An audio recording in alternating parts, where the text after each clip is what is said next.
Welcome to the Sleepy Scientist channel, a quiet space where we watch the world turn, season by season, breath by breath. Tonight we begin a story that is written not in stone, but in water and wind. A story that governs the rhythm of life for nearly half the world. This is the story of the Monsoons.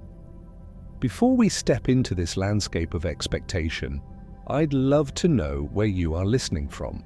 Perhaps you're in a place where the air is thick with impending rain, or maybe you're in a land of steady, predictable showers where the sky doesn't hold this particular kind of tension. If you find solace in these slow unravelings, I would be so grateful if you would gently tap the like button and subscribe. To those already part of this quiet community, thank you. You are the still calm before the storm. And a small reassurance, I do hope the rumble of distant thunder doesn't keep you awake. But if it does, may you drift into tomorrow with the fresh, clean scent of rain-soaked earth lingering in your dreams. So what is this immense planetary sigh we call the monsoon? It is more than a season of rain. It is the very breath of a continent, a deep, rhythmic inhalation, an exhalation of moisture that defines existence beneath its path. It is a promise made by the earth and the sun and the sea, a promise that life itself waits upon. Right now, imagine a place where the world is holding its breath. The sun is a relentless white-hot coin in a bleached sky. The earth beneath your feet is parched, a tapestry of cracks yearning for water. The leaves on the trees are coated in a fine, stifling dust, and the rivers are reduced to silent, dusty veins in the landscape. The air is heavy, not with humidity, but with a profound and aching weight. It is a silence that is not peaceful, but pregnant. It is the pause between the question and the answer. This is the pre-monsoon, a world in suspension. In villages and cities across the lands under the monsoon's sway, life is tuned to this waiting. Farmers gaze at the horizon not with hope, but with a practiced, weary calculation. The success of their crops, their livelihood, the fate of their family for the entire year hangs in the balance of the clouds that have not yet come. The entire land feels like a single held note, waiting for the conductor's hand to signal the next movement. This anticipation is a physical, tangible thing. You can feel it on your skin, the dry, baking heat that seems to suck the moisture from your very breath. You can see it in the behavior of animals who grow restless, sensing a shift that is yet invisible. You can hear it in the conversations, which inevitably turn to the same topic. When will it come? Will it be enough? This wait is not passive. It is an active, straining listen for the first note of a symphony. It is the scanning of the western horizon for the first sign of the clouds that are not like other clouds. These are not the fluffy, benign drifters of a pleasant afternoon.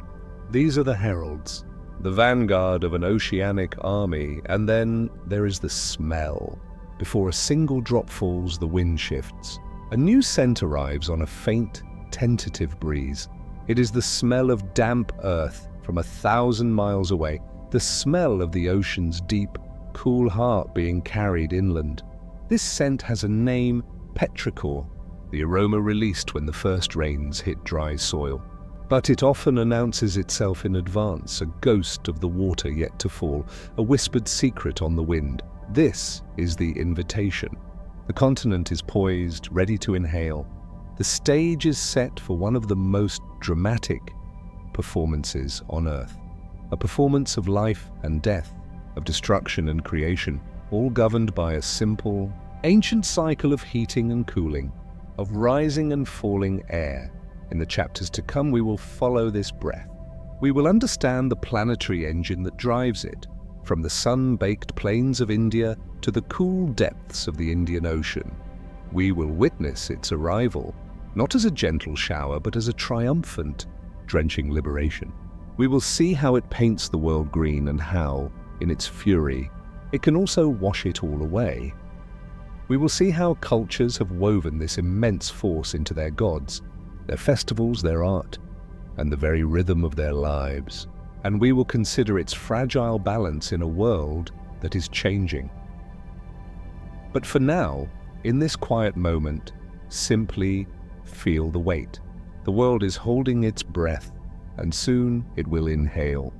In our last chapter, we felt the world waiting, that profound silence under a hazy sky. But that silence is an illusion. Beneath the stillness, an engine is turning. A vast planetary machine is humming along, and its operation is deceptively simple. It begins not with wind, nor with rain, but with light. To understand the monsoon, we must first understand how the earth breathes, and its breath is governed by a fundamental, beautiful asymmetry. The sun does not heat the land and the sea in the same way. Imagine two siblings beneath the same sun. One is the land, impulsive and quick to react. The other is the ocean, patient and profound. When the sun rises, the land, like that impulsive child, absorbs the heat eagerly and rapidly. Its surface temperature soars. Touch a rock in the summer sun. You feel this immediacy. It has little capacity to store this energy, so it gives it up just as quickly, radiating heat back into the air above it. Now look to the water. The ocean is a creature of depth and volume. When sunlight penetrates its surface, the energy is not just absorbed at the surface. It is stirred, distributed, and shared through its immense fluid body. It takes in the sun's gift slowly, deliberately. Its temperature rises, but with a profound laziness compared to the land. It is slow to heat and just as slow to cool. It has a long memory for warmth. This is the principle of differential heating. It is the first gear in our planetary engine. And from this simple difference, everything else follows. As the land heats through the long days of late spring and early summer, it begins to cook the air directly above it. This air, now warm and energetic, expands. It becomes less dense, and as it does, it begins to rise. Picture a hot air balloon, not of silk but of invisible gas, silently lifting off from the continent's surface. This rising motion creates a void, a region of slightly lower pressure at the surface. A vacuum, however gentle, must be filled. Meanwhile, over the adjacent ocean, the water has been heating far more slowly. The air above it remains relatively cooler, denser, and heavier. This dense ocean air now senses the vacuum over the land. Nature abhors a vacuum, and so this cooler, moist air begins to move. It flows from the area of high pressure over the ocean toward the area of low pressure over the land. This is the inhalation. This movement is the monsoon wind. It is the planet drawing a breath. It is not a random breeze. It is a vast, organized, continental-scale river of air, flowing from sea to land, carrying with it an unimaginable cargo of moisture evaporated from the ocean's surface. But the story does not end there. What goes up must come down. That warm air that rose from the land doesn't vanish into the ether. It climbs high into the atmosphere, where it eventually cools. As it cools, it begins to journey back toward the ocean. High aloft, it completes the cycle, flowing from the land back out to sea, where it sinks, compresses, and warms, ready to begin the process anew. This is the exhalation. This entire grand circuit is known as a thermal circulation. It is a cell of moving air born solely from temperature differences. On a small scale, you see it at the beach as a gentle onshore breeze on a summer afternoon. But on the scale of a continent like Asia, this system is magnified to a staggering degree. It becomes a colossal engine, a pump that pulls the entire atmosphere of the Indian Ocean and delivers it to the Indian subcontinent, the Tibetan Plateau. The third pole acts as a colossal catalyst for this process. Its vast, high-altitude surface absorbs tremendous solar energy, becoming an incredibly powerful heat source that supercharges the low-pressure system over the continent, intensifying the pull, strengthening the inhalation. This is the engine, silent, invisible, and driven by the simplest of rules. The land heats, the air rises, the ocean air rushes in. It is a cycle of breathtaking elegance and immense power. It is the reason a farmer in India can sense a change in the wind and know that the long wait is almost over. He feels the breath of the continent on his skin, the first tentative sign of that oceanic river of air, beginning its ancient, inevitable journey inland. The engine is turning, the breath is being drawn, and in that breath, held in the embrace of the wind, is the promise of life itself. In our last quiet moment, we witness the fundamental breath of the planet, the simple, elegant dance between land and sea. But for this dance to become the grand performance of the monsoon, it requires a conductor, a force that signals when the music should swell, when the tempo should quicken, and when the stage lights should blaze with their fullest intensity. That conductor is the sun, and its baton is the season. Our planet is tilted, a fact we often take for granted. This tilt means that as we journey around the sun, its most direct, intense rays do not forever beat down on the equator. They migrate.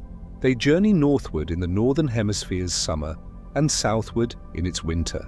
The line of this most intense heating, this belt of maximum solar energy, is known as the thermal equator. And it is this migration that sets the entire monsoon drama in motion.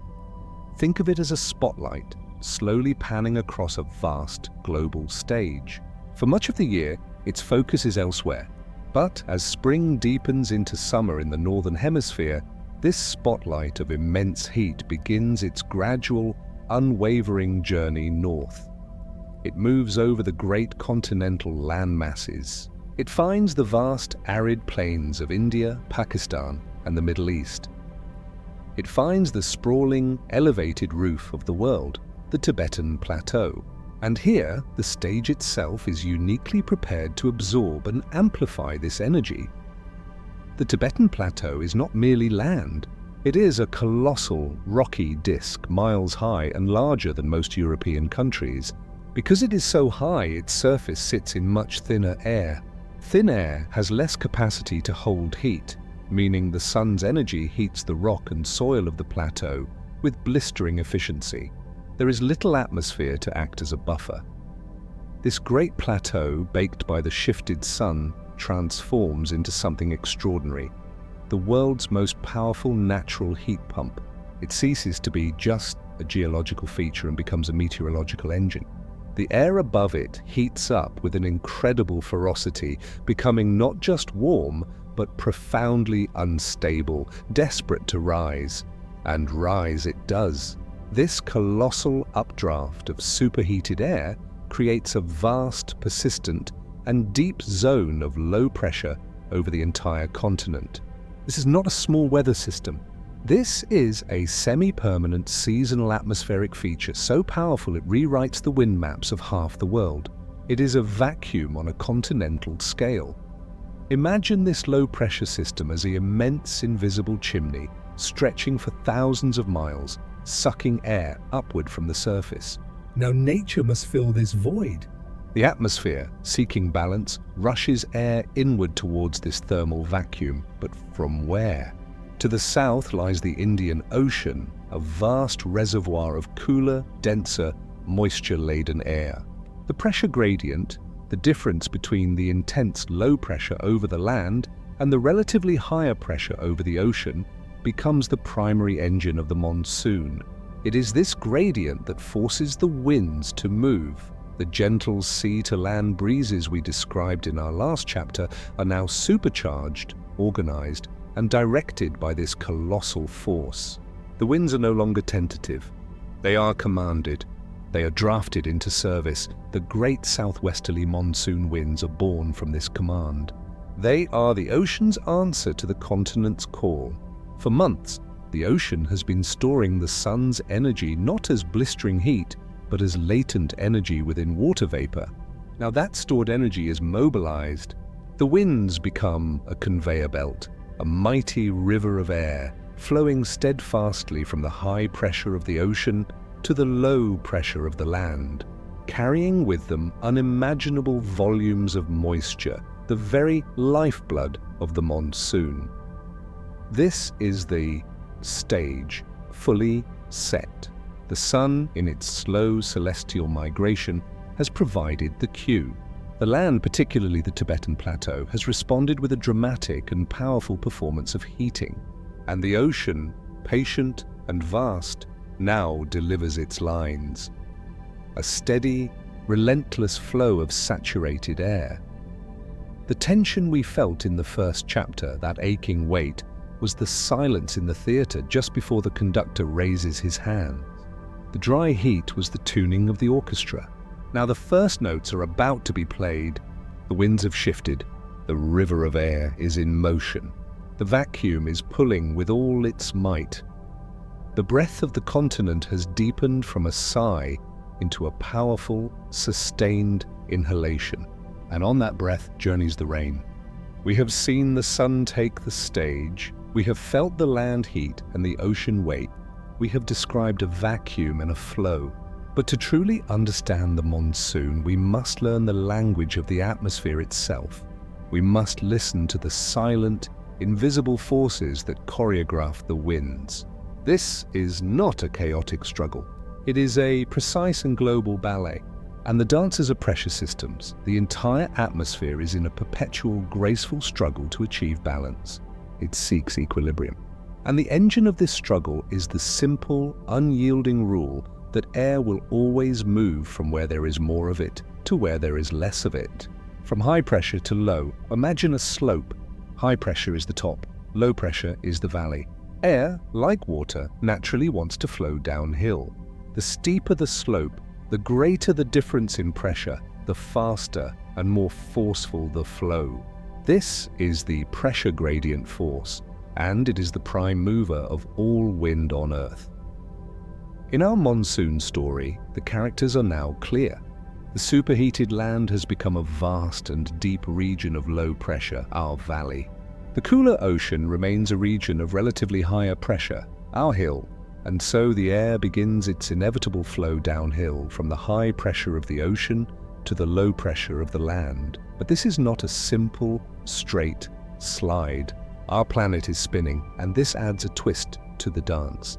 The Coriolis effect, a result of Earth's rotation, deflects moving air to the right in the northern hemisphere. As this ocean air begins its journey northward toward the thermal low over Asia, it is deflected to its right. This deflection turns the winds from a northward trajectory into a southwesterly one. Hence the name the Southwest Monsoon. It is not a wind named for where it is, but for where it has come from. A southwesterly wind blows from the southwest toward the northeast, carrying the moisture of the tropical oceans right into the heart of the waiting continent.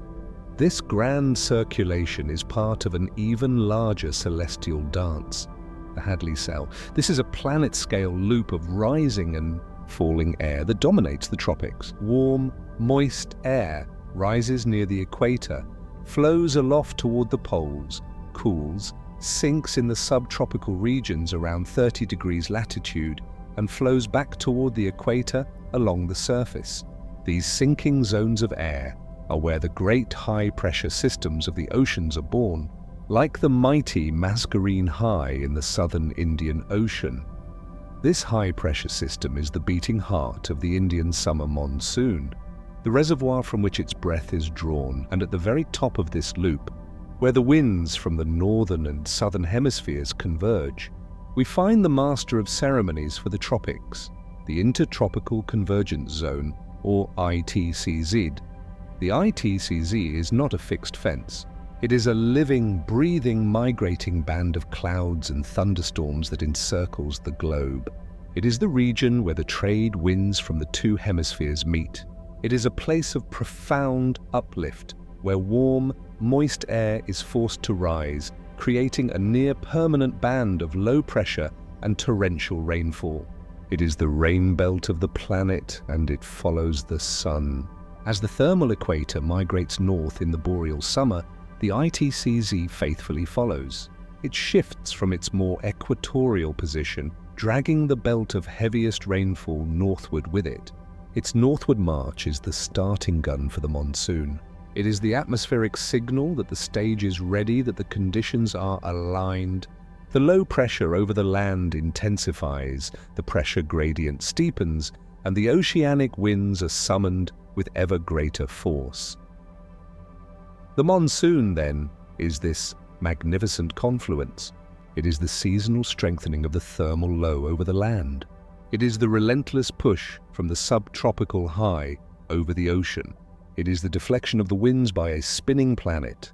And it is the northward migration of the global rain belt, the ITCZ, lending its immense energy to the proceedings. It is a dance of pressure, a ballet of unimaginable scale. Every molecule of air moving with purpose, every gust of wind part of a larger, elegant pattern. The farmer standing in his dry field does not feel a random gust. He feels the exhalation of a subtropical high-pressure system. He feels the pull of a continental-scale thermal low. He feels the migration of a global atmospheric band. He is feeling the atmosphere itself, seeking balance. And in that search for balance, life for billions is given its rhythm. We have learned the steps of the atmospheric dance. We have met the global players, the pressure systems, the migrating ITCZ, the relentless sun. But now we arrive at the main stage, the place where this planetary performance reaches its most dramatic, most intense, and most vital crescendo. This is where the theory becomes a force of nature. This is the Indian summer monsoon. If monsoons are the breath of continents, then the Indian subcontinent takes the deepest, most life-affirming inhalation on Earth. It is the giant awakening, and its power is forged by a unique and spectacular geography.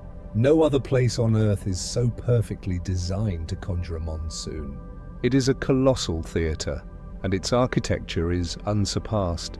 At its heart lies the Tibetan Plateau. We have spoken of it as a heat source, but that description hardly does it justice. This is not merely a warm patch of ground. This is a monumental elevated landmass, over 2.5 million square kilometers in size, with an average elevation of 4,500 meters. It is literally a continent in the sky. In late spring, this elevated plateau becomes a phenomenal heat engine. The thin air allows the sun's rays to heat the rocky surface with staggering intensity. The plateau doesn't just get warm, it becomes a massive, elevated heat island, radiating energy back into the atmosphere. This sustained heating creates that immense, persistent thermal low-pressure system we've discussed, but on a scale so grand, it dominates the summer atmospheric circulation of the entire hemisphere. It is the engine's roaring furnace, but an engine needs a flywheel, and that is provided by the Himalayas themselves. The world's highest mountain range acts as a colossal, nearly impenetrable barrier to the north and east. It cages the heat. It prevents the hot, rising air from simply dissipating or mixing with cooler continental air from the north. Instead, the mountains trap the heat, allowing it to intensify and build over the northern plains of India, further deepening the low-pressure vacuum. The Himalayas are the walls of the boiler containing the steam. With the vacuum at its peak, the call goes out, and from the south, the answer comes. The response is the mighty southwest monsoon current. Imagine a river, not of water, but of air, thousands of kilometers wide and several kilometers deep. It begins its life over the cool, dense air of the Mascarene High in the southern Indian Ocean. It starts as a gentle flow, but as it journeys northward across the warm equatorial waters, it transforms. The sun has been warming this ocean for months. The surface waters are like a vast, tepid bath, and as this river of air flows over it, it performs a crucial act: evaporation. The wind skims the ocean's surface, gathering water vapor molecule by molecule. The further it travels, the more moisture it collects, becoming a saturated, flowing current of latent energy. By the time it approaches the southern tip of India, it is no longer a simple wind. It is a warm, wet, and incredibly deep aerial conveyor belt, heavy with the promise of rain. It is the breath of the ocean drawn in by the lungs of the continent. The journey is not quite over. This moisture-laden current splits as it encounters the Indian land mass. One branch, the Arabian Sea branch, hits the Western Ghats, a coastal mountain range running down India's west coast. The winds are forced to rise abruptly over these slopes. As they rise, they cool, and their immense cargo of moisture condenses into torrential rain, drenching the windward side in some of the most intense rainfall on the planet. The other branch, the Bay of Bengal branch, sweeps up over the bay, sucking up even more moisture before it turns and heads toward the eastern Himalayas. Here, it meets an even greater barrier. The wind is funneled into the valleys and forced to rise with even more dramatic consequence. The town of Cherrapunji, nestled in these Khasi hills, famously receives over 11 meters of rain in a monsoon season, a staggering testament to the power of this geographic squeeze. This is the giant, fully awakened, the Tibetan heat engine, the Himalayan barrier, the oceanic moisture ferry, all acting in perfect synchronized concert. It is a system of such immense power and precision that its arrival can be predicted not just by satellites, but by the very feel of the air. The tension breaks, the winds shift with a palpable certainty. The sky, which has been a hazy, oppressive white, begins to fill with the towering, glorious cumulonimbus clouds of the monsoon. The wait is over. The giant has inhaled, and now it will speak. There is a moment, stretched thin and taut like a drumskin, that exists between the promise and the fulfillment. The engine is turning, the winds are in motion, the satellite images show a swirling majesty of white approaching the coast. But on the ground, in the dust and the heat, there is only the wait. And then it breaks. This is the onset. Not a meteorological event, but a transformation. A moment where the scientific symphony we have been describing is felt not in data, but in the human soul. It is the moment the giant finally speaks. The first sign is not rain. It is the wind.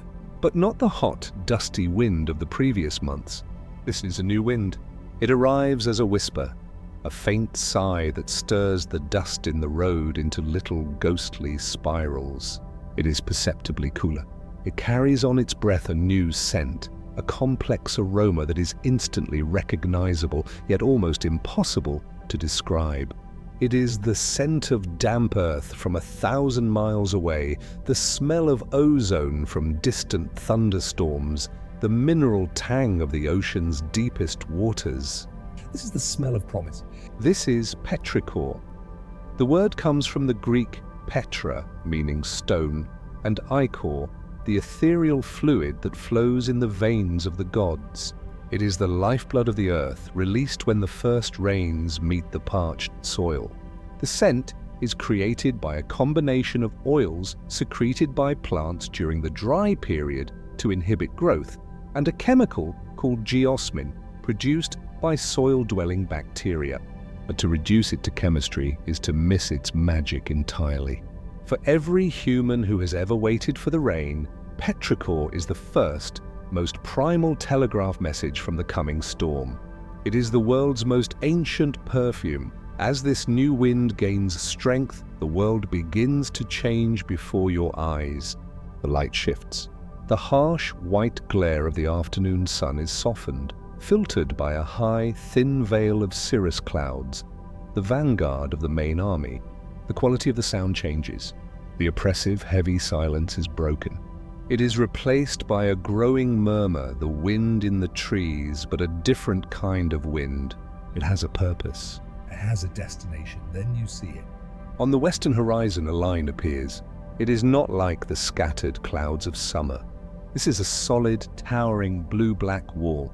It is the monsoon front, an avalanche of cloud and water, hundreds of kilometers long, moving with a stately, inevitable grace. It is both terrifying and beautiful. The wall approaches, swallowing the sky, turning day into a strange, bruised twilight. The temperature drops. The change is startling, happening in minutes. The suffocating heat lifts, as if a heavy blanket has been thrown off. A deep, rolling rumble of thunder echoes, not a sharp crack, but a long, low growl that seems to come from the very belly of the continent. It is the sound of the giant awakening from its slumber. And then it happens. The first drop. It falls not as part of a shower, but as a solitary herald. A single, fat, heavy drop of water. It falls through the charged air and hits the parched earth, exploding into a dark, perfect star on the dusty ground. It is followed by another. And another. Each one a dark punctuation mark on the dusty page of the soil. For a moment, there is only this: the sound of individual drops striking leaves, stones, and tin roofs with loud, isolated pats. It is a prelude, a drum roll, and then the sky opens. The isolated drops become a spatter, then a rush, and then a roaring, deafening deluge. The world vanishes behind a curtain of water. The dust that rose in little spirals just moments before is now being hammered back into the earth, creating the first mud. The dry, cracked riverbeds, which have been silent for months, begin to whisper as the first trickles of water find their way. Within minutes, the lane is a flowing stream, the gutters are roaring torrents, and the air is filled with the glorious, overwhelming sound of water. This is the moment of catharsis. It is a physical, emotional, and spiritual release. In villages and cities, people do not run for cover. They step outside. They lift their faces to the sky, letting the rain wash over them, laughing with a sheer, unadulterated joy that comes from the lifting of an immense, collective burden. Children dance in the newly formed puddles. The earth itself seems to sigh in relief. This is more than precipitation. It is a renewal. A baptism. It is the settling of a contract between the land and the sky, a promise kept for another year. The first drop is just water, but the moment it falls, it becomes magic. The first dramatic downpour is the overture. It is the crashing cymbal that announces the symphony has begun. But if you listen, you will soon discover the monsoon is not a single, sustained note of rain. That would be too simple, too monotonous for a force of such complexity. Instead, the monsoon composes itself in movements. It has a rhythm, a cadence, a breath of its own within the greater breath of the continent. It is a symphony of water, and to live within it is to learn its timeless score. The grandest rhythm is the dance between active and break periods. An active period is what we imagine when we think of the monsoon, days of relentless torrential rain where the sky is a low grey ceiling and water falls in sheets, swelling rivers and flooding fields. These periods can last for days, sometimes weeks. They are the symphony's powerful crescendos, but they are always followed by the break. The rain pauses. The clouds thin. The sun, hidden for days, emerges not with its former harshness, but softened, filtered through a lingering humidity. The world steams. The earth drinks. These breaks are not a failure of the monsoon. They are its essential rest. They are the quiet adagio movements between the raging allegros. They allow the land to absorb the deluge, prevent catastrophic flooding, and offer a moment of reprieve. The monsoon understands that too much of a good thing, delivered all at once, can be as devastating as none at all. Within these broader cycles exists a more intimate, daily rhythm. The monsoon has a heartbeat you can set your watch by. The day begins not with a bang, but with a whisper. The morning after a night of rain is often clear, cool, and breathtakingly fresh. The air is washed clean of dust, and the world seems to sparkle. The sun rises into a sky that is often a tender, hopeful blue. But as the clock ticks toward noon, the sun's heat begins to work on the land. The immense moisture delivered by the rains now becomes the fuel for the day's performance. Water evaporates from leaves, from puddles, from saturated soil. The air, already humid, becomes thick with moisture. It rises invisibly, feeding the atmosphere. By early afternoon, the blue sky begins to host players. Small, fluffy cumulus clouds appear, innocently at first. But they are not innocent. They are the first notes of the afternoon's composition. They begin to gather, to jostle, to tower upwards.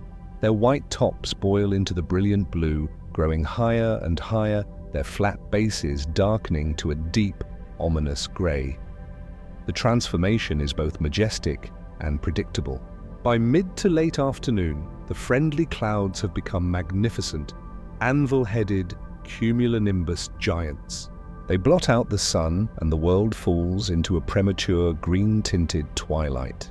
The wind, which had been still, picks up, a cool, gusty breeze that rustles the leaves and sends dust devils spinning across the lanes. This is the orchestra tuning up. Then the performance begins. A low rumble of thunder is the conductor's tap on the stand. The first fat drops fall, and then the sky opens for its daily recital. The rain is often intense, sometimes violent, but rarely long-lasting. It is a passionate, furious, and brief outburst. It hammers on roofs, turns paths into streams, and fills the air with a roaring, white noise. And then, as abruptly as it began, it starts to ease. The thunder moves off, grumbling in the distance. The rain softens to a drizzle, then ceases. The clouds begin to break apart, and as the sun sets, it often paints the retreating clouds in spectacular shades of orange, pink, and purple. The evening air is cool, clean, and filled with the amplified chorus of frogs and crickets celebrating the day's gift. This is the rhythm. The gentle morning, the building tension of the afternoon, the explosive release, and the peaceful, dripping evening. It is a cycle that repeats itself day after day, week after week, composing the season. To experience this rhythm is to understand that the monsoon is not a single weather event. It is a state of being. It is the backdrop against which life is lived. Plans are made around it. Conversations revolve around it. Will it rain this afternoon? Is not small talk. It is a central question of existence. It is a symphony of immense power and delicate repetition.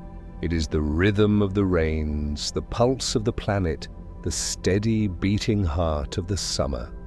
We have dwelt in the heart of the storm, in the immense theatre of the Indian subcontinent, where the monsoon's performance is at its most dramatic. But to think the monsoon belongs only to India is to hear a single note and miss the symphony. The monsoon is a continent-scale phenomenon. Its breath flows over thousands of miles from the western shores of India to the eastern coasts of Japan, shaping lives and landscapes with 1,000 different nuances. As the great southwesterly current continues its journey, it pushes beyond India, flowing into the Bay of Bengal and curving towards Southeast Asia. Here, the story takes on a new character.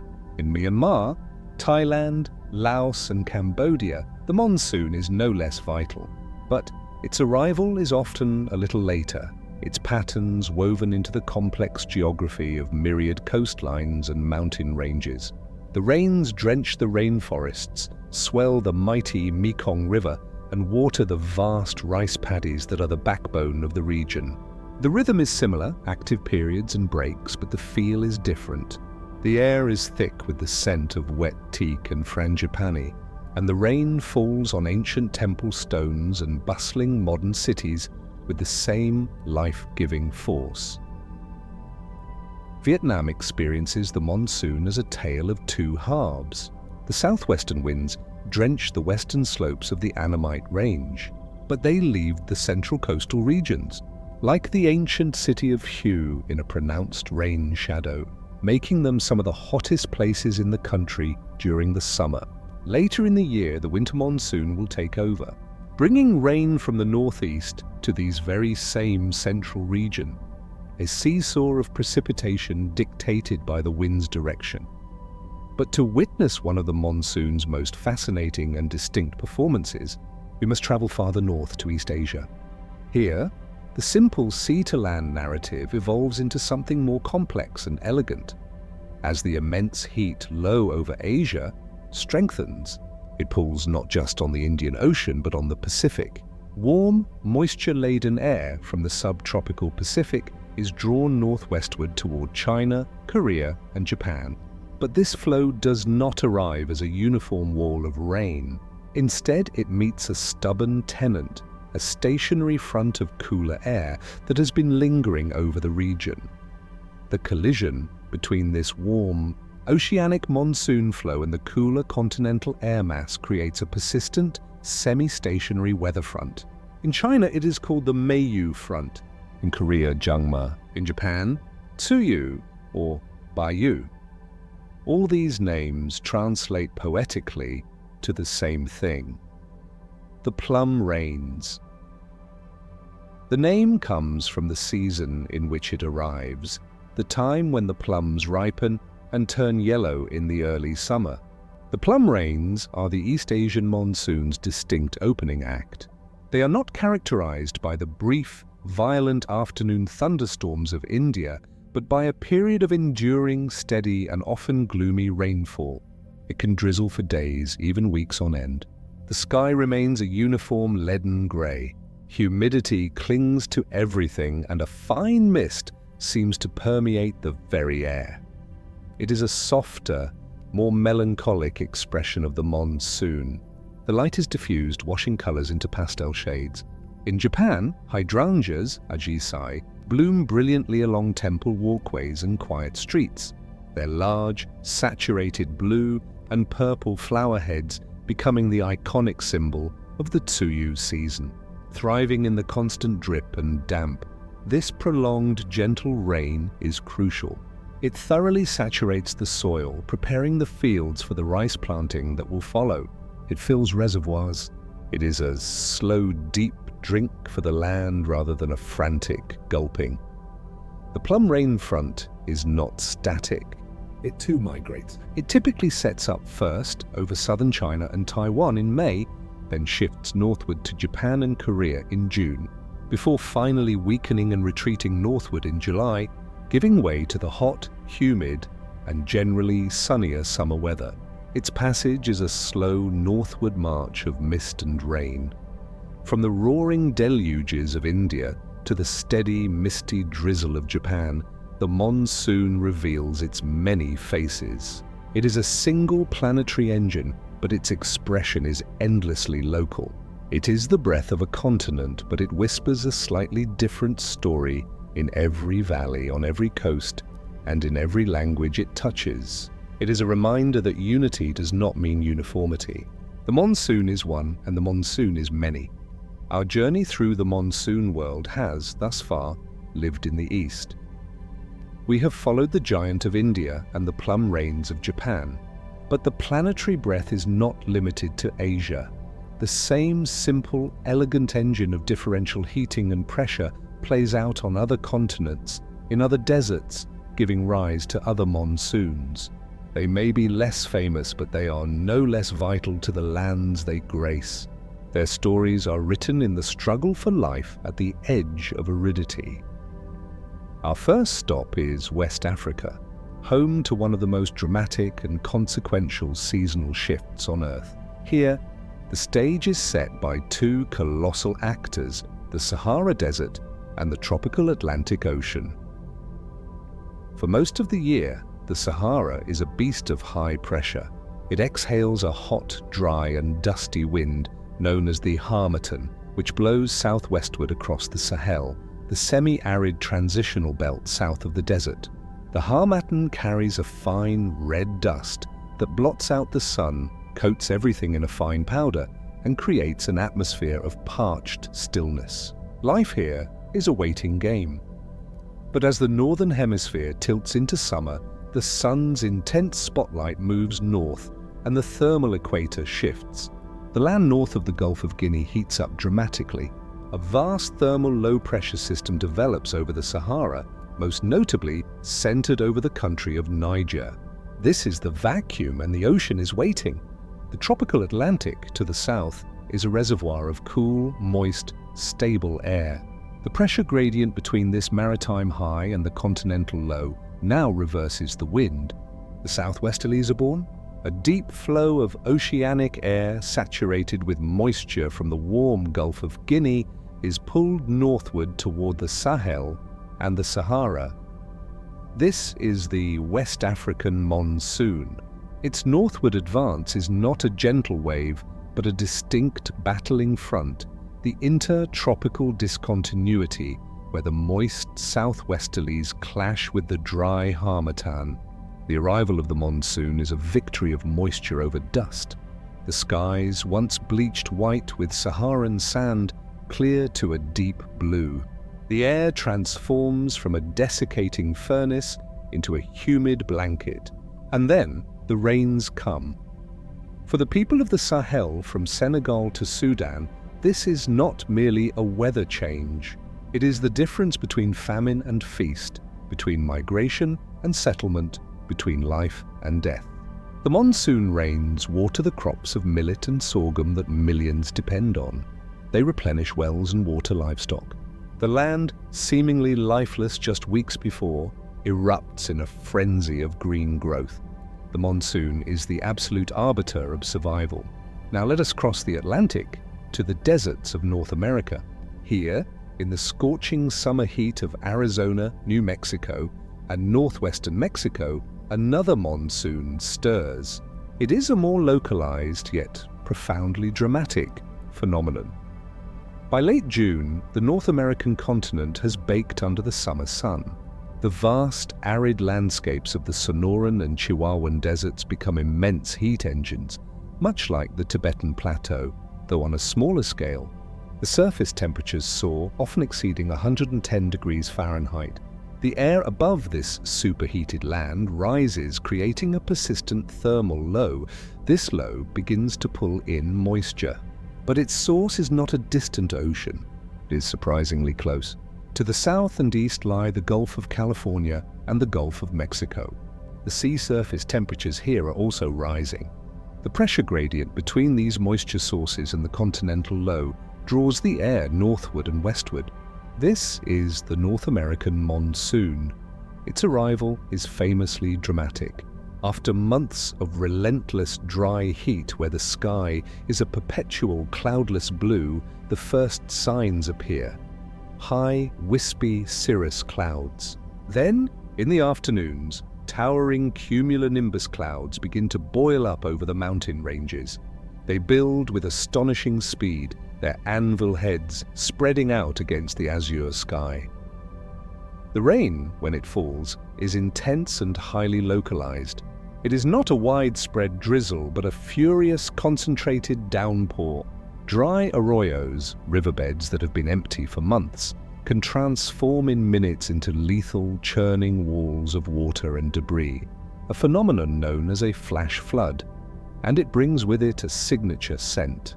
The parched desert plants, particularly the creosote bush, release a wave of fragrant oils when the rain hits their leaves. This smell, a sweet, earthy, pungent aroma, is the perfume of the desert monsoon. For the people of the Southwest, it is the smell of life returning. These monsoons in Africa and America may lack the scale of their Asian cousin, but they share its soul. They are the same ancient dance of land and sea, heat and moisture. They are the breath of their continent, answering the same timeless planetary call. We have followed the monsoon's journey from the deep ocean to the high mountains. We have felt its power and admired its global reach. But to truly understand its soul, we must look down. We must look to the soil. For the monsoon is more than a meteorological marvel. It is the great agricultural heartbeat of the planet. It is the lifeline that waters the fields of billions. Beneath the majestic dance of clouds and the symphony of rain lies a simple, stark truth. The monsoon is the foundation of food security for nearly half of humanity. From the wheat fields of the Punjab to the rice paddies of Vietnam, From the tea plantations of Assam to the legume farms of the Sahel, the rhythm of life is set to the calendar of the rains. This dependence begins with a single, critical resource: water. But not just any water. The monsoon provides a specific kind of water, abundant, widespread, and, crucially, free. For countless smallholder farmers across the monsoon belt, there is no alternative. There are no massive irrigation canals from distant rivers, no energy-intensive deep well pumps they can afford. Their entire harvest, and thus their family's survival for the coming year, hinges on the sky delivering its gift on time and in the right measure. It is a relationship of breathtaking fragility, governed by three delicate factors: timing, duration, and quantity. The timing of the monsoon's onset is everything.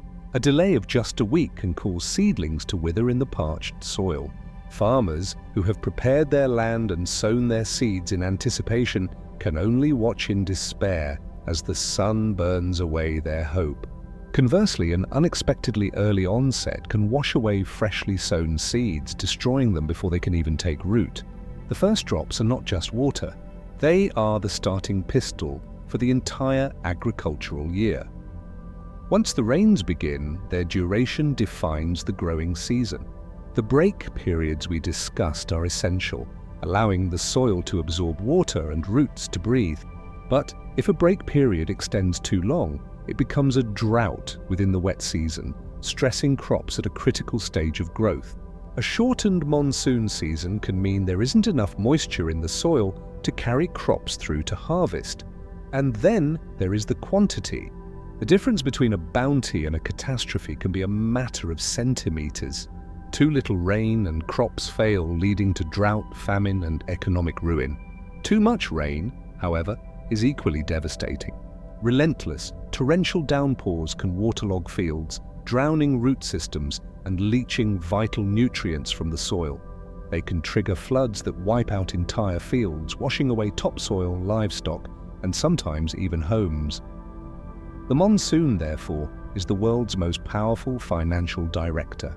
Its performance directly dictates the economic fate of nations. A good monsoon in India sends ripples of confidence through the stock market. It boosts rural incomes, which increases demand for everything from motorcycles to mobile phones, powering the national economy. A bad monsoon can trigger inflation, as the price of food, staples, soars, and force governments to spend billions on relief measures. But beyond the macroeconomics, the monsoon's true weight is measured in the most human of terms. It is the father checking the sky each morning, his family's future written in the clouds. It is the mother calculating how many meals remain if the rains don't come next week. It is the reason for festivals that plead with the gods and celebrations that thank them. The monsoon is woven into the very fabric of culture because it is first woven into the fabric of survival. This deep, inextricable link creates a profound respect, a symbiotic relationship between people and the weather. Traditional knowledge, reading the behavior of animals, the shape of clouds, the flowering of certain trees, is passed down through generations. It is a science of observation and hope. The monsoon is the original contract between humanity and the planet. We offer our labor, our patience, and our faith.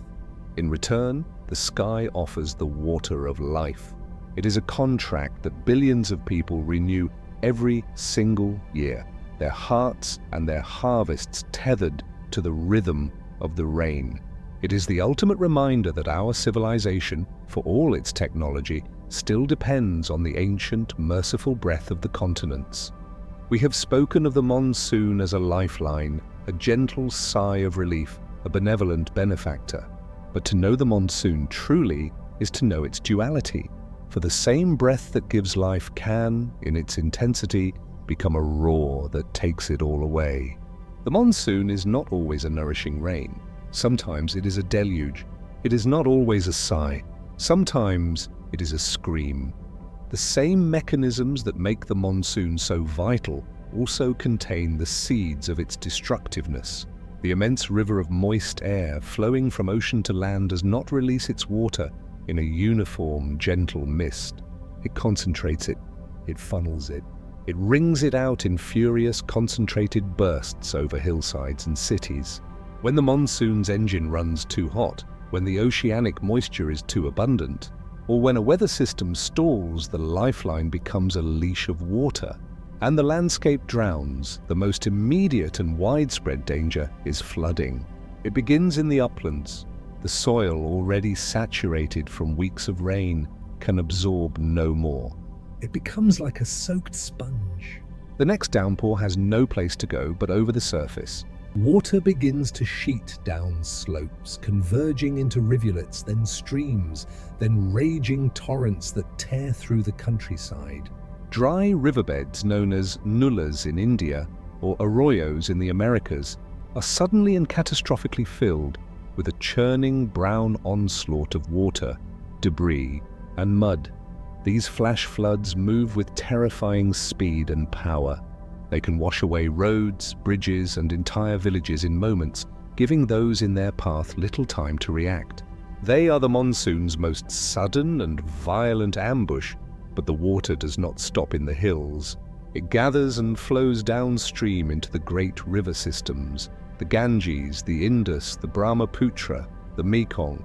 These rivers, the very arteries of civilizations, begin to swell. They burst through embankments and spill over their banks, transforming vast plains into inland seas. This is riverine flooding, slower than a flash flood but far more expansive. It can inundate thousands of square kilometers of farmland, submerging crops and stranding millions. The water's fury is not limited to the plains. On steep slopes, the relentless rain does more than saturate the soil. It destabilizes it. The earth, heavy with water, loses its grip. The result is landslides. Whole sections of hillside can liquefy and slide away, burying homes, roads, and people under tons of mud and rock. These events are often silent, swift, and utterly devastating, erasing everything in their path in a grim echo of the avalanche. And in the modern world, the monsoon finds a new canvas for its destruction: the city.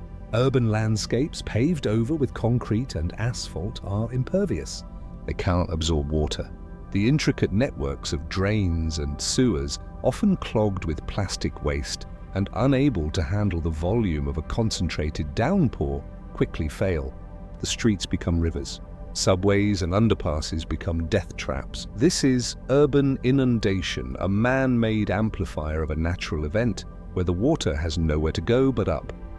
The human cost of this fury is staggering.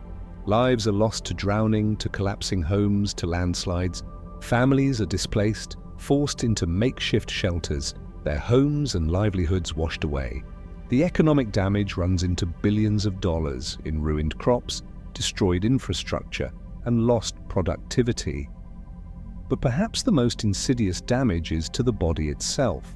Stagnant floodwaters become breeding grounds for waterborne diseases like cholera, typhoid, and leptospirosis.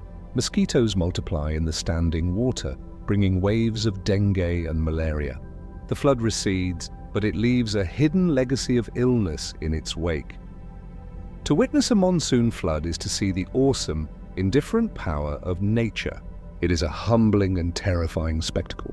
The very water that was prayed for just weeks earlier becomes an agent of chaos. The roads that carried hopeful farmers to their fields become waterways navigated by rescue boats. The fields that were a lush green become a tragic brown lake. This is the monsoon's shadow side. It is the price of the pact. The same immense energy that greens a continent also contains the power to scour it clean. It is a force that does not distinguish between the just and the unjust, the rich and the poor. It is a reminder that nature's gifts are never without conditions, and that its breath, however life-giving, can also become a roar that echoes with loss. In the wake of the flood, after the fury has passed and the muddy waters have begun to recede, the land does not simply recover. It is reborn. The monsoon's destructive power is only one side of its coin. The other is an explosion of life so profound, so rapid, and so vibrant that it can feel like a miracle. It is a resurrection written in chlorophyll and sunlight. It is the green fire. For months, the earth has been holding its breath, conserving its energy, surviving in a state of dormancy and patience. Seeds lie dormant in the desiccated soil, their genetic code locked away, waiting for the one universal key: water. Perennial plants withdraw deep into their roots, their leaves shed or shriveled to conserve every precious drop. The landscape is a study in shades of brown and grey, a sleeping giant. Then the rains come, and the key turns. The transformation begins almost immediately. The first water to hit the parched soil does not just moisten it, it triggers a biochemical alarm clock. His signal is sent. It is time. Within days, and in some places hours, the grey-brown palette of the dry earth is shattered. A faint green haze appears over the ground. It is not an illusion. It is the first army of life, fast-growing annual grasses and herbs bursting from their seed coats with an urgent, frantic energy. They must grow, flower, and set seed again before the water disappears. Theirs is a short, glorious life, and they live it at a breathtaking pace. This is not a gentle greening. It is an eruption. The plains and meadows, once cracked and barren, become a dense, lush carpet of life. Deserts, seemingly the most lifeless of places, perform the most dramatic magic of all. In the Sonoran Desert, the ocotillo cactus, a collection of dead-looking sticks for most of the year, sprouts a covering of tiny green leaves within 48 hours of a good rain. The landscape itself seems to blush green. The rivers, once shallow and lazy, now swell with purpose. They become thick, brown arteries of life, carrying not just water, but nutrient-rich silt gathered from the hillsides. They spill over their banks, not as destructive floods, but as life-giving inundations, fertilizing the floodplains with a fresh layer of rich topsoil. Wetlands, the kidneys of the landscape, drink deeply, expanding into vast, shallow lakes that become teeming metropolises for birds, fish, and amphibians. But the true awakening is in the forests. The deciduous trees, which have stood bare and stark, suddenly clothe themselves in a canopy of brilliant new green. The air beneath them changes from a dry, dusty stillness to a cool, humid, and dappled world. The sound returns. The forest, which was silent but for the wind, now hums, chirps, and buzzes with a million voices. For the animal kingdom, the monsoon is not just a change in weather. It is the conductor of their most vital rituals. The rains are the ultimate signal, the trigger that synchronizes life across entire species. For insects, it is a banquet. Their populations explode, providing a feast for everything else. For frogs and toads, the filled ponds and temporary pools become their nursery. The nights after the first rains erupt in a cacophony of croaks and calls, a desperate, joyous chorus of mating as they race to lay their eggs in the fleeting water.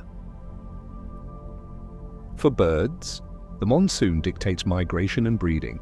The abundance of food, insects, fruits, nectar from newly blossomed flowers provides the energy needed to raise hungry chicks. The air fills with the frantic activity of parents feeding their young, a cycle perfectly timed to nature's greatest bounty. Even large mammals are governed by this rhythm. For many herbivores, the timing of births is often synchronized with the monsoon's arrival, ensuring mothers have plenty of lush, nutritious grass to produce milk for their young. This is the green fire. It is the frantic, beautiful, and unstoppable rush of life that answers the monsoon's call. It is a pulse of productivity that ripples through the entire ecosystem, from the smallest soil bacterium to the largest elephant. The rain does not just water the plants, it unlocks an entire hidden world of potential.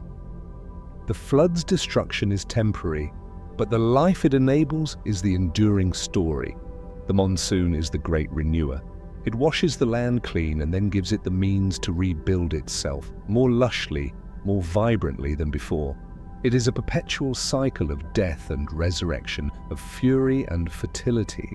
It is the breath that does not just sustain life, but ignites it, again and again, in a brilliant, burning green. We have followed the monsoon's journey across the ocean's surface, a mighty river of wind. We have watched it unleash its bounty upon the mountains and the plains. But there is another journey happening high above, an unseen highway of moisture that operates on a scale so vast it defies easy imagination. To understand the true volume of the monsoon's breath, we must look higher into the river that flows through the sky. These are not rivers of water, but of vapor. They are not contained by banks of earth, but by the walls of the wind itself. Meteorologists call them atmospheric rivers. And while they are a global phenomenon, they are the silent, powerful allies of the monsoon, the concentrated channels through which the ocean's essence is delivered to the continents. Imagine not a broad, sprawling flow of air, but a narrow, intense aerial conveyor belt, typically a few hundred kilometers wide but stretching for thousands of kilometers in length. An atmospheric river is a fire hose of humidity suspended in the lower atmosphere. It is a river in the sky, and its flow is measured not in cubic meters per second, but in the mind-bending volume of water vapor it transports. A single, well-developed atmospheric river can carry a volume of water vapor roughly equivalent to the flow at the mouth of the mighty Amazon River. Let that settle for a moment. The greatest river on Earth, pouring its entire volume through the air, invisible to the eye. These are the flyways of vapor, the superhighways along which the planet's freshwater is redistributed. They are born over the warm, tropical oceans, where evaporation is constant and prodigious.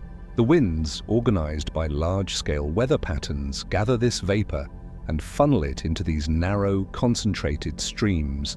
They flow like immense aerial snakes, weaving through the broader atmospheric circulation, often riding the edges of high-pressure systems. For the monsoon, atmospheric rivers are not the entire story, but they are a critical subplot. They are the express trains of moisture. While the broader monsoon flow is a vast, continent-wide inhalation, atmospheric rivers are the deep, concentrated breaths within it. They are the reason some monsoon onsets are so explosively dramatic, delivering a sudden, massive pulse of moisture that can trigger the first devastating floods or break a prolonged drought in a matter of days. They are the hidden architects behind some of the most extreme rainfall events. When an atmospheric river is aimed at a coastline and then forced to rise by a mountain range or by the lifting effect of a weather front, it has no choice but to wring itself out. The vapor condenses at a staggering rate, unleashing torrential, catastrophic rainfall. The monsoon provides the stage and the orchestra, but atmospheric rivers can deliver the soloist's most powerful, devastating performance. Yet for all their potential fury, their nature is dual. They are not inherently destructive. They are simply a mechanism, a natural part of the global water cycle. They are the reason winter rains fall on the west coasts of continents like North America and Europe. They are essential for replenishing snowpacks and reservoirs. In the context of the Asian monsoon, they act as vital reinforcement. They enhance the moisture transport, ensuring the deep penetration of the rains inland. They are the reason the monsoon can water not just the coastal ranges, but the vast interior plains thousands of kilometers from the ocean. To conceptualize this is to change how one sees the sky. The blue expanse above is not empty. It is crisscrossed by these liquid, flowing highways. The clouds we see are not isolated puffs. They are often the visible manifestation of this river's journey. The white water rapids where the vapor begins its transformation into rain. The farmer looking at the gathering monsoon clouds is not just seeing weather. He is seeing the terminus of a river that began its journey over the warm waters of a distant ocean, that flowed thousands of feet above the sea, and that is now finally ready to deliver its life-giving cargo to his fields.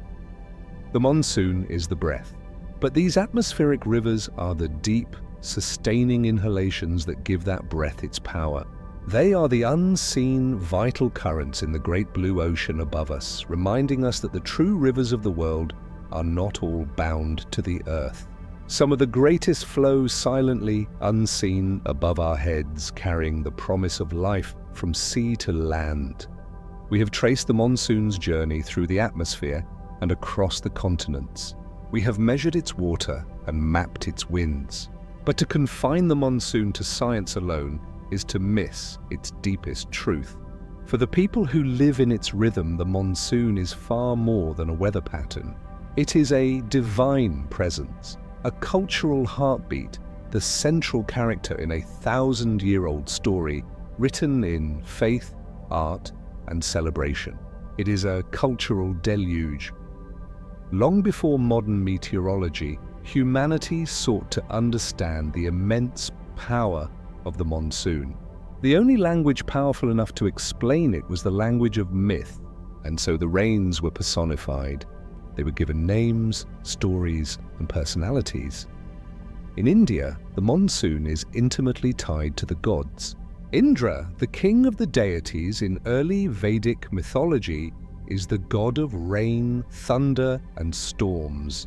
He wages war against the drought demons, wielding his thunderbolt, Vajra, to break open the cosmic reservoirs and release the life-giving waters. Later, the elephant-headed god Ganesha, the remover of obstacles, is often invoked to ensure the monsoon arrives without hindrance. And in the lush state of Kerala, the annual festival of Varsha Puja is a direct offering to the rain itself, a plea for its timely and benevolent arrival. This divine connection is echoed across the monsoon world. In Japan, the Raijin, the god of lightning, thunder, and storms, is depicted as a fearsome demon beating drums to create thunder. He is a necessary, powerful force, respected and appeased. These are not mere stories. They are a framework for understanding, a way for humanity to negotiate with a power far greater than itself. This negotiation takes its most vibrant form in festival. The monsoon is not just awaited, it is celebrated. Its arrival is the cue for some of the most iconic festivals on Earth. In India, the festival of Tej welcomes the monsoon. Women dress in brilliant green and red, sing songs of reunion, and swing on decorated swings mimicking the joy of the peacock dancing in the first rains. It is a celebration of rejuvenation, both of the earth and of the human spirit. Later, Rakhi, a festival celebrating the bond between brothers and sisters, often falls during the monsoon, its rituals set against a backdrop of pouring rain. But the most profound cultural marker of the monsoon is its role as a calendar. The monsoon is the true architect of time in these regions. The entire year is divided not by the solstices, but by the rains, pre-monsoon, monsoon, post-monsoon. Agricultural life is entirely dictated by its schedule. Planting, sowing, and harvesting dates are all calculated based on the expected arrival and departure of the rains. Social life too bends to its will. Wedding seasons are often planned for the cool, dry months that follow the rains. Travel and trade historically halted during the peak of the monsoon. It is the rhythm that orchestrates human activity, a metronome set by the sky. This deep infusion into daily life naturally flows into art. The monsoon is a perennial muse. In literature, from the ancient Sanskrit poetry of Kalidasa, who wrote exquisitely of the monsoon as a time of longing and love, to the modern works of R.K. Narayan, whose stories are steeped in the smell of wet earth, the rains are a central character, setting the mood and symbolizing emotional release. In art, the monsoon is captured in every medium. Miniature paintings from the Mughal era depict lovers meeting in secluded pavilions as rain sheets down outside. Calicut paintings from Bengal show frogs getting married, a whimsical folk invocation for a good monsoon. The monsoon is a feeling, and art is its language, and in music and cinema, the monsoon is a sensation. Countless Bollywood films feature the iconic rain song, where lovers dance and romance is ignited amidst the downpour. The rhythm of the tabla and the melody of the flute often seek to emulate the sound of falling rain and the feeling of renewal it brings.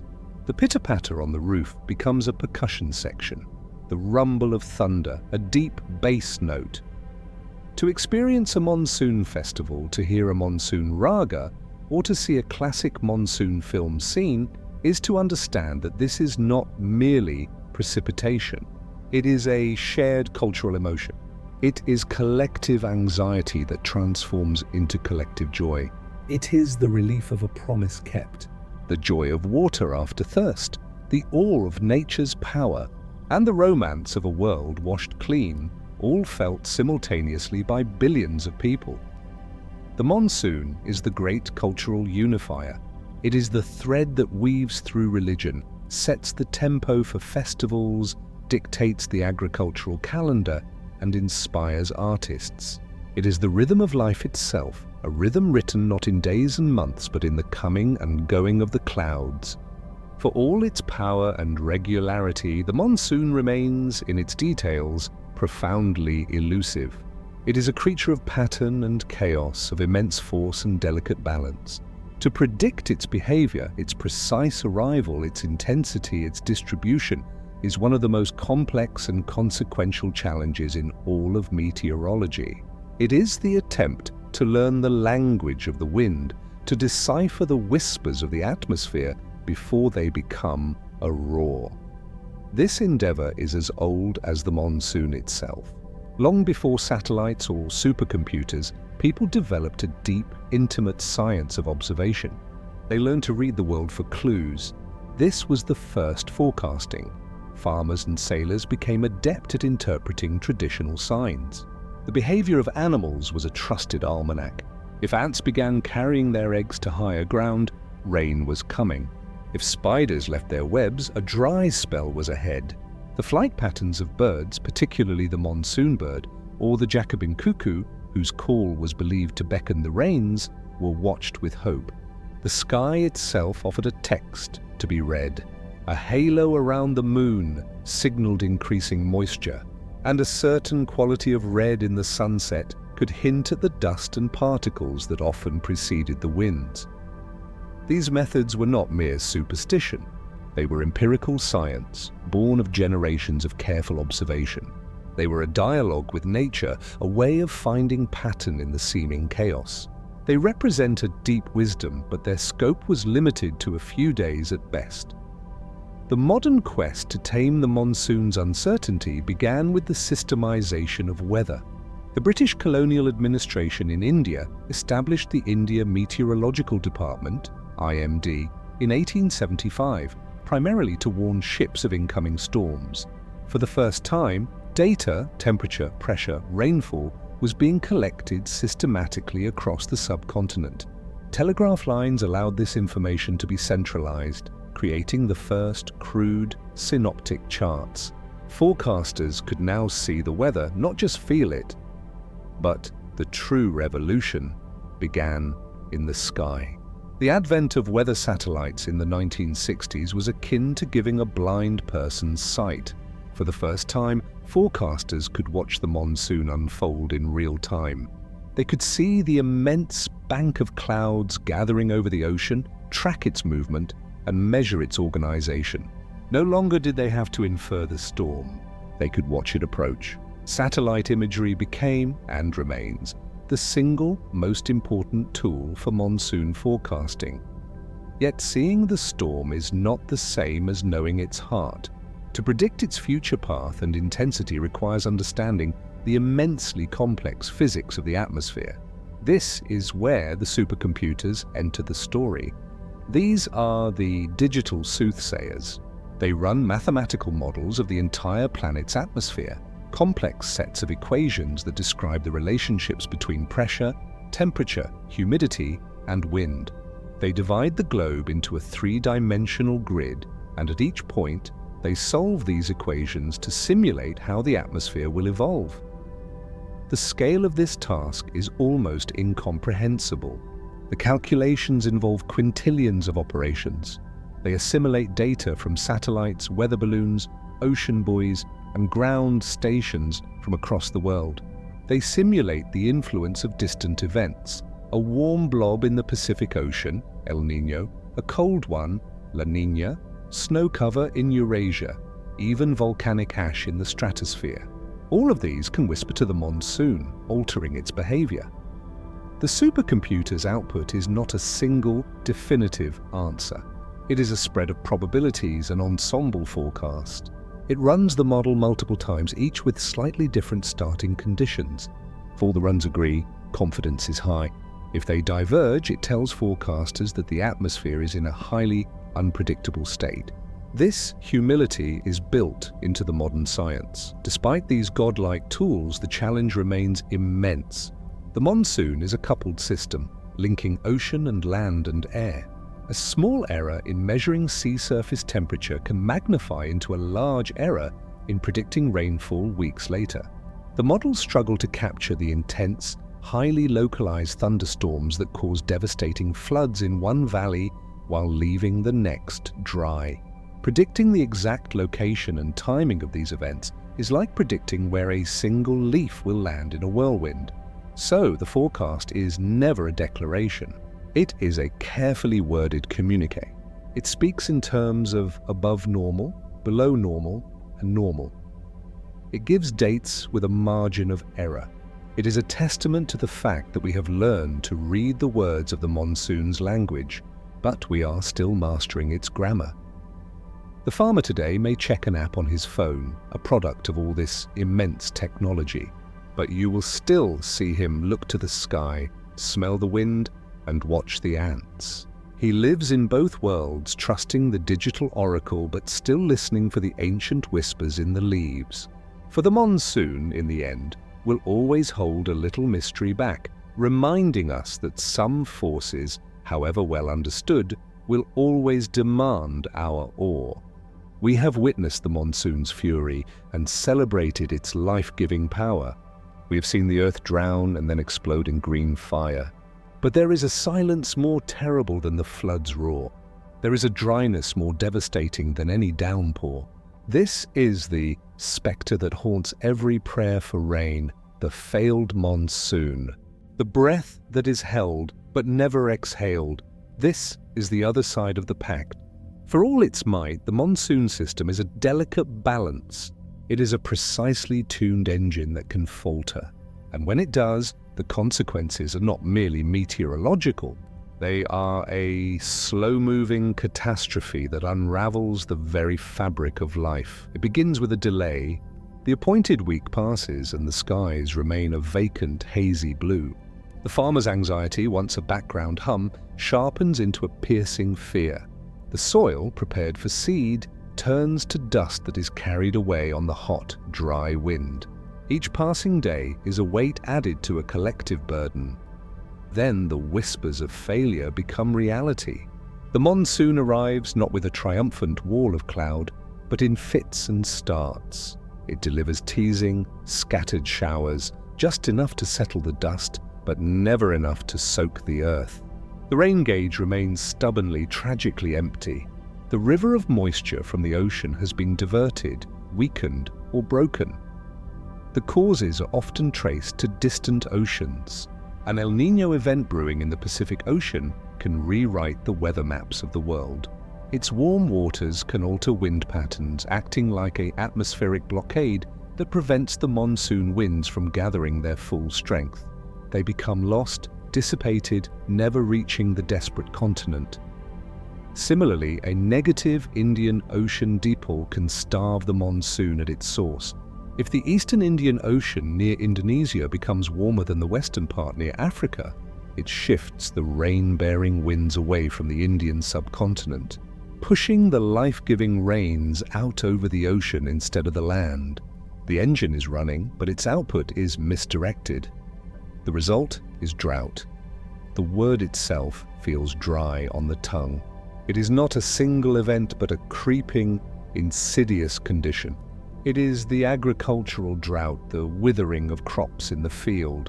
Seedlings that pushed through the soil with such hope now stand stunted and brown, their leaves curled and brittle. The promise of a harvest vanishes, leaving behind only dust and debt. It is the hydrological drought, the gradual, terrifying disappearance of water. Wells that have served generations are dug deeper, then deeper still, until they strike only dry rock. Rivers shrink back to their beds, then to a series of stagnant, evaporating pools. Reservoirs become vast, cracked basins of mud, their bathtub rings telling a story of retreating plenty. It is the ecological drought, the slow death of a landscape. The green fire is extinguished before it can ever catch. Trees shed their leaves to conserve water, not in their autumn ablution, but in a summer death rattle.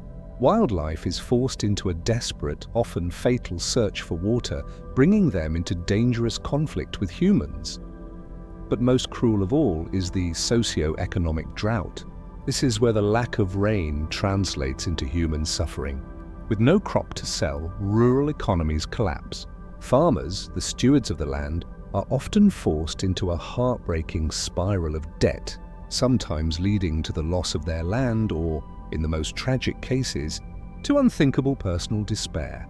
Mass migration begins. Families leave their ancestral villages not for opportunity, but for survival, becoming climate refugees in their own countries, crowding into cities that are ill-equipped to handle them. Food prices soar, inflation bites, and the gap between the wealthy and the poor widens into a chasm.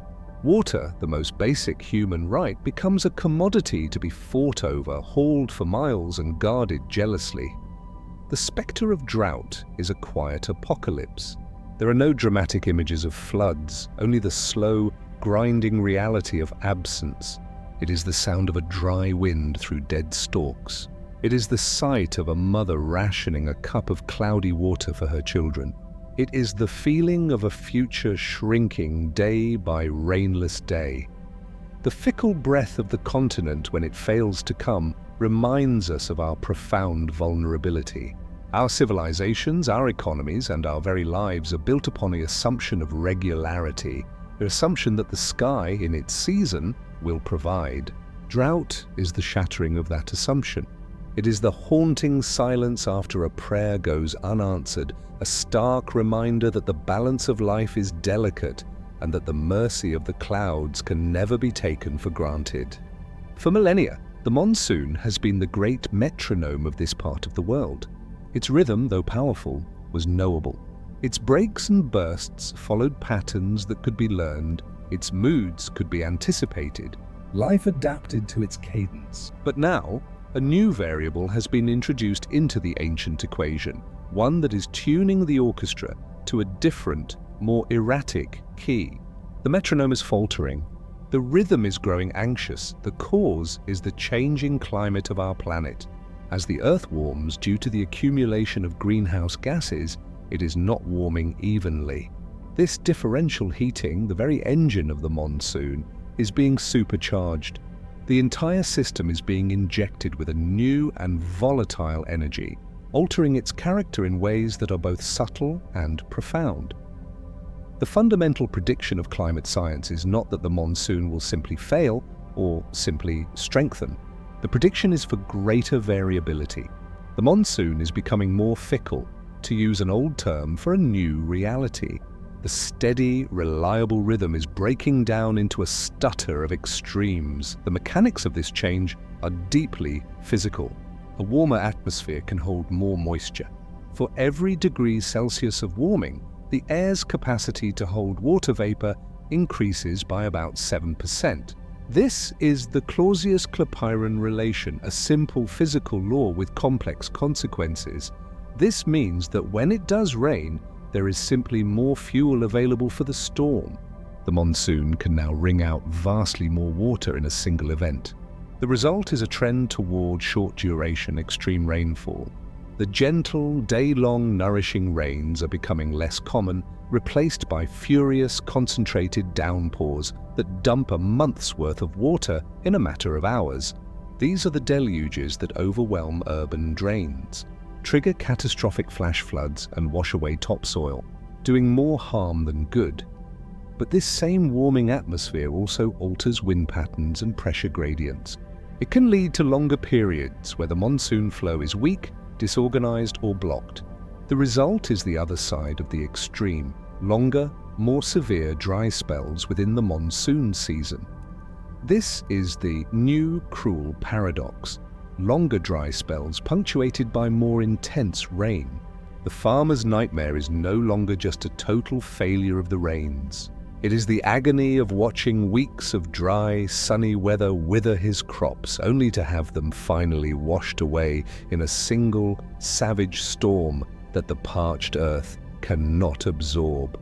It is the worst of both worlds. The ocean, the monsoon's moisture source, is also changing. Warmer sea surface temperatures, particularly in the Indian Ocean, are altering the base state of the system. The Indian Ocean is one of the fastest warming oceans on the planet. This can amplify the intensity of rainfall when conditions are right, but it can also potentially lead to more frequent positive Indian Ocean dipole events, which tend to siphon moisture away from the Indian subcontinent, creating drought conditions. The timing of the monsoon is also becoming less reliable. The precise onset, so critical for farmers who time their planting to the day, is becoming harder to predict. Some studies suggest a slight delay in the onset over India, but a quicker, more intense rainfall burst once it begins. This unpredictability makes the ancient art of farming already a gamble, a game of Russian roulette. The Himalayas, the great catalyst of the monsoon, are also transforming. Glaciers are retreating at an alarming rate. Initially, this may increase river flow as the ice melts, a phenomenon known as peak water. But in the long term, as the glacial reservoirs diminish, the steady meltwater that sustains rivers during the dry season will decline, increasing reliance on the monsoon rains alone, rains that are becoming less reliable. The anxiety of this new rhythm is not just felt in data sets, it is felt in the human heart. The ancient cultural confidence in the monsoon cycle is being replaced by a deep uncertainty. The old signs and proverbs, honed over centuries, are becoming less reliable. The festivals of prayer feel more urgent, more desperate. The monsoon is not disappearing, but its character is. It is becoming more volatile, more extreme, and less predictable. The gentle breath of the continent is becoming erratic, sometimes a gasp, sometimes a suffocating pause, sometimes a violent scream. We are witnessing the fraying of a timeless tapestry, the unsettling of a deep planetary rhythm. The question is no longer if the monsoon will change, but how we will learn to live with its new, anxious, and powerful song. We have seen how global forces like a warming climate are altering the monsoon's grand rhythm. But the influence is not just global, it is also intensely local. The monsoon does not interact with a pristine continent. It meets a landscape that humanity has fundamentally reshaped. Our cities, our industries, our very exhaust are now a part of the atmospheric story. We have left a footprint on the wind itself, and the monsoon is breathing it in. The most dramatic alteration is the rise of the urban heat island. A city is a vast expanse of concrete, asphalt, brick, and glass. These materials absorb solar radiation with a voracious appetite, storing heat far more effectively than natural vegetation or soil. They also retain it long into the night. This transforms a city into a permanent, localized heat source, a blister on the landscape. Its temperature can be several degrees warmer than the surrounding countryside. This creates a persistent miniature low-pressure zone over the metropolis, a constant thermal vacuum. This urban vacuum interacts with the larger monsoon flow. it can create its own distorted weather patterns. The intense heat rising from the city can destabilize the atmosphere, forcing air to rise more vigorously. This can act as a trigger, enhancing cloud formation and potentially locking thunderstorms over the urban area, leading to intense, localized flooding. The city, in its attempt to cool itself, can inadvertently summon the very storms that overwhelm its drains and sewers. But the more insidious influence comes from what we put into the air. The aerosols, tiny particles of soot, dust, sulfate, and other pollutants that spew from vehicle tailpipes, factory chimneys, and construction sites, are dramatically altering the monsoon's mechanics. This brown cloud of pollution does two contradictory yet equally disruptive things. First, it absorbs and scatters sunlight. A layer of aerosols high in the atmosphere acts like a parasol, preventing a portion of the sun's energy from reaching the surface. This can have a cooling effect on the land below, potentially weakening the main engine of the monsoon, the intense heating of the subcontinent that creates the thermal low. A cooler landmass means a weaker pressure gradient, which could mean a less vigorous inflow of oceanic moisture. Some scientists believe this solar dimming contributed to a weakening of the monsoon in the late 20th century. Second, and perversely, these same particles completely reshape the rainmaking process itself. Within a cloud, water vapor needs a surface to condense upon. These are called cloud condensation nuclei, CCN. Aerosols provide a massive surplus of these nuclei. This might seem like it would help form more rain. But the opposite often occurs. Imagine a limited amount of water vapor having to be distributed across 1 million tiny seeds instead of 1,000 large ones. The result is that the cloud forms an overabundance of small, tiny water droplets. These droplets are so small and light that they struggle to coalesce into drops heavy enough to fall as rain. They remain suspended, creating thick, persistent clouds that refuse to yield their water. This is the tragedy of the aerosol indirect effect. Pollution can stifle rain, leading to prolonged dry spells even under overcast skies. Yet, when the atmospheric conditions finally become overwhelming and the rain does fall, it does so with a vengeance. All that suppressed energy and moisture can be released in catastrophic downpours. So, the aerosol effect may contribute to the same maddening paradox we see from climate change: longer dry spells broken by ever more extreme rainfall events. Furthermore, these aerosols are not passive passengers. They are carried by the monsoon winds themselves, traveling hundreds of kilometers. The pollution from the Indo-Gangetic Plain, one of the most aerosol-rich regions on Earth, is swept up into the atmosphere and deposited on the pristine slopes of the Himalayas. There, it settles on glaciers, darkening their white, reflective surface. This soot absorbs solar energy, dramatically accelerating the melting of these crucial ice reservoirs, a process known as black carbon forcing. We have, therefore, created a complex and dangerous feedback loop. Our pollution may be weakening the overall monsoon circulation, while simultaneously making the rains more erratic and extreme when they do come. And the rains, in turn, wash our pollution out of the sky, acidifying the water and depositing it on the very glaciers that feed the rivers we depend on. The monsoon is no longer a purely natural force. It is now a mirror reflecting our own choices back at us. The breath of the continent must now pass through the smog of our cities.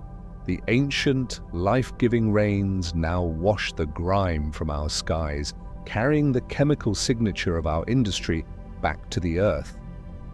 The human footprint is now etched into the clouds. We are not just observers of the monsoon's change. We have become active and often unthinking participants in rewriting its story. The question is no longer just how the monsoon will change, but how we will change ourselves to ensure its life-giving rhythm can continue. After this long journey through the science and the scale, the fury and the fertility, we arrive here, at a window, listening. For all its continental power, its billion-person impact, its complex dance of physics and chemistry, the monsoon is, in the end, a deeply personal experience. It is a story that unfolds not just on the land, but within the human heart. There is a certain quality of light that arrives with the monsoon clouds, a soft, diffuse grey-green glow that washes the world in a gentle melancholy. It is a light that turns inward. It invites not action, but reflection. It is in these quiet moments between the crashes of thunder that the monsoon speaks its deepest truths. I remember as a child, the first rain. It was not the science of it that captivated me, but the sheer sensory joy. The permission to run outside and be drenched, to feel the warm water on my skin, to jump in puddles without a care for the mess. It was freedom. It was a celebration encoded in the body before it was ever understood by the mind, and I remember the smell, that first magical scent of petrichor rising from the hot, thirsty earth. It is an aroma that bypasses the brain and goes straight to the soul. It triggers a nostalgia so profound it feels ancient, as if we are remembering not just our own childhood summers, but a primal memory of the first time rain fell on the first patch of dry land. It is the smell of promise kept. As I grew older, the monsoon became a different teacher. It became a lesson in humility. To stand before a monsoon downpour is to feel small in the most comforting way possible. Your plans are cancelled. Your schedule is irrelevant. The world is reduced to the elemental water, air, earth. You are reminded that you are not in control. There is a profound peace in that surrender. The frantic pace of modern life is halted by something so much larger than yourself. It forces you to pause, to be still, to simply watch and listen. The rhythm of the rains becomes a metaphor for life itself. The active bursts and the break periods, the times of incredible intensity and growth, followed by necessary times of quiet absorption and rest. The monsoon does not rain all the time. It understands the necessity of pause. In our own lives, so often geared toward constant, relentless productivity, the monsoon offers a different model, a cycle, a time to pour forth, and a time to be replenished. It also teaches us about impermanence. The dry, cracked earth is transformed into a lush, green paradise in a matter of weeks. And we know that just as surely the green will fade again. The puddles will dry, the rivers will recede, and the dust will return. The monsoon does not grant permanence, it grants renewal. It reminds us that all states are temporary. The drought will break, the flood will recede. There is a strange, enduring hope in that cycle. No matter how difficult the dry season, the rains will eventually come again. In this way, the monsoon becomes a mirror for our own emotions. The building tension of the pre-monsoon heat mirrors our own anxieties and anticipations. The violent release of the first storm is like a cathartic outburst of tears. The steady, nurturing rains that follow are the gentle, sustained compassion that helps us heal. The monsoon gives a grand external scale to our internal weather. In our increasingly digital, insulated world, the monsoon is one of the last great unmediated experiences. You cannot stream it. You cannot simulate the feeling of that humidity, the sound of that rain on your own roof, the smell of that wet soil. It demands that you step outside of the virtual and into the real. It reconnects us to the physical planet in a way that little else can. So I invite you now, wherever you are, to simply listen. If you are lucky enough to have rain outside your window, listen to its rhythm. Is it a frantic drumming or a gentle tap? Is it the furious burst of a young storm or the steady patience of an old one? Think of the journey that water has taken. From the surface of a distant ocean, lifted into the sky, carried hundreds of miles on the wind, and now falling, finally, outside your home. It connects you to the vastness of the sea and the immensity of the sky. You are part of the cycle now. The monsoon's greatest gift may be this. It reminds us that we are not separate from nature. We are of it. Our bodies are mostly water, after all, yearning for the rhythm that sustains all life. The anxiety before the rains, the joy at their arrival, the peace in their steady fall, these are not just human emotions. They are the emotions of the earth itself, felt through us. We are the continent waiting for its breath. And when it comes, we breathe a sigh of relief together. We began this journey in the tense silence of the wait. We felt the dry earth crack and the air hang heavy with expectation. We have since traveled a vast and wondrous path. We have ridden the winds from the ocean's surface to the river in the sky. We have witnessed the green fire of rebirth and trembled before the destructive fury of the flood. We have seen how this force is woven into the very fabric of cultures, economies, and souls. Now we arrive at the end, only to find ourselves back at the beginning. For the monsoon has no true end. It is an eternal cycle, a planetary heartbeat that has pulsed for millions of years and will, we must hope, pulse for millions more. It is the breath of the continents, a deep, rhythmic inhalation, an exhalation of moisture that is the very rhythm of life for nearly half our world. It is a cycle of breathtaking simplicity, born from the sun heating the land and the sea differently. And it is a cycle of unimaginable complexity, shaped by mountain ranges, ocean currents, global wind patterns, and the tiny, intricate physics of a raindrop forming around a particle of dust. It is both a force of immense power and a system of delicate balance. We have learned that this balance is not static. It has always had its variations, its good years and its bad, its timely arrivals and its tragic failures. But now, a new and uncertain variable has been introduced: us. Our actions are warming the planet, altering the very engine that drives the monsoon. Our pollution is seeding the clouds with a grim harvest, potentially stifling rain, only to unleash it in catastrophic bursts. Our cities are creating localized distortions in its flow. We are no longer mere observers of this great cycle. We have become participants, and with that participation comes a profound responsibility. The story of the monsoon is no longer just a story of nature. It is a story of our relationship with nature. It asks us a critical question: will we be a destabilizing force, or will we learn to listen, to understand, and to respect? Understanding is the first step toward respect.